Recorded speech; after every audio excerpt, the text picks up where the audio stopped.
Mario Santucho es editor de la revista Crisis, es escritor, es periodista, es miembro de una de las familias diezmadas por la represión ilegal con más saña en la dictadura. Gracias por venir, Mario. Gracias a vos, Ale, por la invitación, siempre un gusto. Van a presentar ahora a las 3:10 de la mañana, con muchos de los fundadores de Hijos, un habeas corpus colectivo. ¿Por qué? Bueno, la idea básicamente es que los desaparecidos siguen desaparecidos porque no dicen dónde están, ¿no? Confrontar un poco esta especie de idea que tiene el gobierno de que van a proponer la memoria completa, como si nosotros hubiéramos desplegado una memoria incompleta, cuando en realidad es un cinismo tan grande, porque es evidente que si no sabemos cuántos desaparecidos, exactamente la cifra de desaparecidos, si no sabemos dónde están los nietos recuperados, si no sabemos dónde están nuestros padres que todavía están desaparecidos, es porque hay un pacto de silencio conformado por los militares, por buena parte del poder y de la élite económica y eclesial y demás, que ha impedido conocer qué pasó. Entonces, muchos de los hijos e hijas que en su momento, en el año 96, cuando se cumplieron 20 años del golpe y surgió la agrupación Hijos, nosotros teníamos 20 años, ahora tenemos 50, presentamos precisamente un habeas corpus colectivo ahí en tribunales a las 3:10, que es el horario en el que se fue efectivamente el golpe.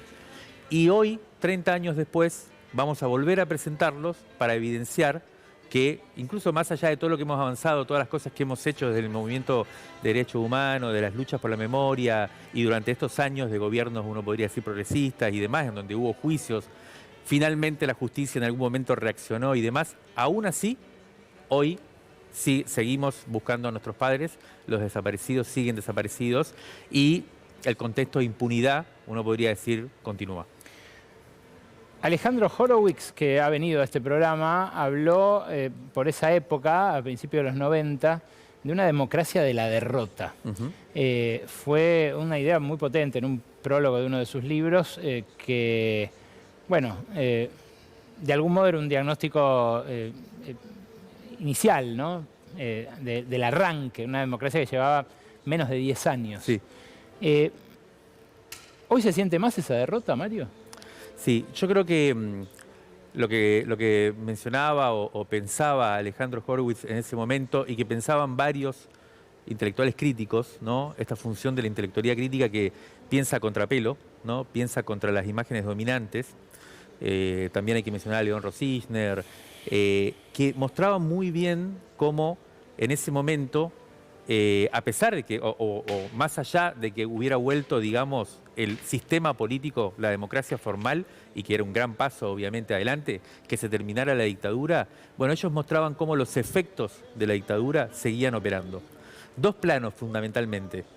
El plano del terrorismo de Estado, que seguía operando en la subjetividad colectiva, ¿no? La idea del nunca más, que era una idea del nunca más al terrorismo de Estado, pero una idea también de nunca más a la revolución. Ojo que acá el sistema político a partir de ahora se conforma dentro de ciertos marcos de lo posible. Y esa amenaza sobre el sistema político de restringir el campo de lo posible era muy evidente. Y el otro terrorismo que empezaba a funcionar con mucha fuerza y que en esos años se evidenció era el terrorismo económico, con la hiperinflación y entonces también el disciplinamiento del sistema político, de la soberanía popular, uno podría decir, de la soberanía nacional, que también le marcaba, digamos, la cancha a la política, ¿no? Bueno, ambos operan con toda su fuerza hoy.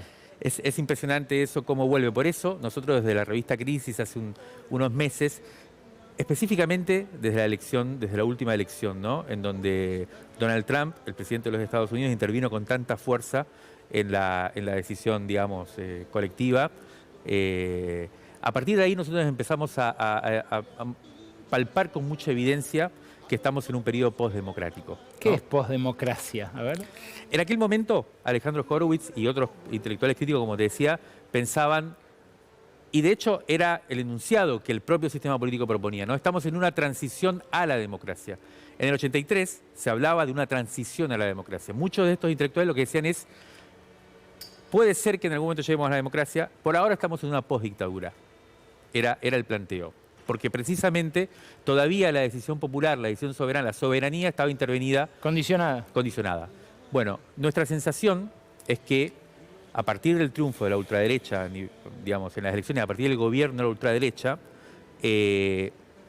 un periodo que podríamos llamar democrático, desde mi punto de vista empieza a partir del 2001, cuando un movimiento popular muy grande hace no casualmente dos cosas. Primero, combate muy fuertemente a la impunidad de los genocidas, que a partir del 83 se había consolidado, ¿no? A recordar que hubo unos pocos juicios en el 85 importantes a la Junta Militar, pero que después fueron paralizándose con la ley de punto final, de obediencia de vida y finalmente con los indultos de Menem a los militares, a los generales y comandantes que habían sido juzgados en el 85, la impunidad. Ese gran contexto de impunidad en el cual el sistema político no podía juzgar a criminales, a genocidas, simplemente porque algunos militares que se llamaban carapintadas se habían levantado, habían tomado cuarteles y le habían restringido el campo de lo posible a la política.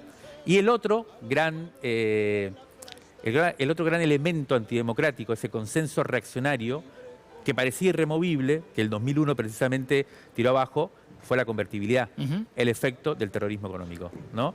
La idea de que el 1 a 1 no se podía desarmar, a pesar de que crecía el desempleo, de que era evidente para todo el mundo de que no iba más ese modelo. No se podía. Ganó la oposición las elecciones, ¿vos te acordás? En el año 99. Sí, claro. Y no pudo modificar el modelo económico. Ganó prometiendo que lo iba a mantener. Ganó prometiendo porque ese era el campo de lo posible. Exacto. Bueno, hasta que el 2001 la gente en la calle dijo, basta, no más represión y no más ajuste. Y ahí se abrió un ciclo democrático, desde nuestro punto de vista, ahí terminó la posdemocracia, efectivamente, la posdictadura, efectivamente en el 2001, y empezó un periodo democrático. Qué interesante. ¿Y qué factores permitieron que ese ciclo se cierre? ¿O qué llevó a que se agote de algún modo y volviera a restringirse el campo? Bueno, ahí hay muchos elementos que yo creo que tenemos que pensar, estamos en el momento en el que de alguna manera todavía estamos palpando los efectos de lo que yo llamaría una derrota política grande que hubo, no solo a nivel argentino, ¿no?, sino también a nivel continental, está habiendo una derrota muy grande. Yo creo que uno podría decir que fueron los límites también de los gobiernos progresistas, los límites de la promesa de democratización, ¿no? La democracia es un tipo de gobierno muy interesante en tanto cumpla con su promesa de democratizar la riqueza, bueno, y otras cosas. Cuando eso se paraliza, cuando ese movimiento de democratización encuentra límites y no puede ir más allá, empieza a retroceder. Yo creo que eso fue un poco lo que pasó. La insatisfacción empezó a generar... Exacto. Un gran malestar generó esos movimientos, esos gobiernos, esa gobernabilidad progresista, y este es el problema, ese malestar, ese descontento lo capitalizó y lo politizó la ultraderecha. Entonces, el acceso de la ultraderecha al gobierno, yo creo que marca un punto de inflexión y la apertura de otra cosa. Mario, dicen... Esto es además a nivel global, no solo a sí. nivel argentino. Está pasando en muchas partes de Occidente, uno podría llamar. Bueno, dicen muy concretamente ustedes acá, algo habría que hacer. Esta foto es fortísima, además, es la que generaron desde la Asociación de Ex Detenidos Desaparecidos, ahora, hace poquito. Casi no se vio, pero es fortísima la imagen. Una perfo. Esa imagen pertenece al año 1985, cuando se está, o no, perdón, posterior a 1985 creo, no sé, en los 80, mediados de los 80, se estaba votando la ley de punto final. Y esas dos personas son ex detenidos desaparecidos que fueron a protestar a los balcones del Parlamento y se pusieron como forma de protesta la capucha que les habían puesto en los centros clandestinos de detención, mostrándole a la clase política que si votaba eso, los retrotraían a ellos a la condición de secuestrados, detenidos, desaparecidos. No. Una de ellas es Ariana Calvo Laborde, la que está ahí en la flapa. Bueno, no alcanzó en aquel momento, las leyes salieron igual, pero ¿por qué ilustrás así la frase algo habría que hacer? Bueno, ahí hay dos cosas. Primero, nos interesaba mucho recuperar esa foto porque es un ejemplo de ese tipo de formas de protesta disruptivas, que incomodan, que muestran el drama de lo que estaba en juego, digamos, de que la sensación de que no se pueden normalizar estas cosas, ¿no? Y creo que esas formas de protestas, así como cuando las madres salieron y empezaron a dar vuelta a la Plaza de Mayo y dijeron aparición con vida, la propuesta es aparición con vida, que parecía un imposible, pero que ese imposible precisamente descolocaba y decía, bueno, si todos saben que están muertos. Bueno, no, pero están desaparecidos, aparición con vida. Así como el Scratch, 20 años después, que nosotros inventamos desde hijos, también fue una medida de disrupción en un contexto de impunidad, y dijimos acá no se puede vivir así, y esto hay que conmoverlo, y para conmoverlo hay que romper esta normalización de la impunidad. Esa fue una medida así, una forma de protesta similar, que yo creo que hay que empezar a recuperar. De esto hablás cuando en el editorial decís que no debe ser un tabú la contraviolencia. Sí, yo creo que eso es lo que se está viendo un poco también en las manifestaciones. Hoy, esto no estamos hablando del pasado, estamos hablando de un presente muy concreto. Vos estuviste haciendo toda una editorial de lo que se está generando, ¿no? O sea, el tipo de modelo económico, la exclusión y la cantidad de injusticias que podríamos estar horas hablándolo. Y la pregunta es, ¿qué hacemos frente a eso? ¿Seguimos contemplando? ¿Seguimos escandalizados? ¿O de alguna forma podemos empezar a generar una reacción efectiva frente a esto, en la calle? Yo creo que si no se activa eso, va a ser muy difícil reabrir el horizonte democrático y de transformaciones.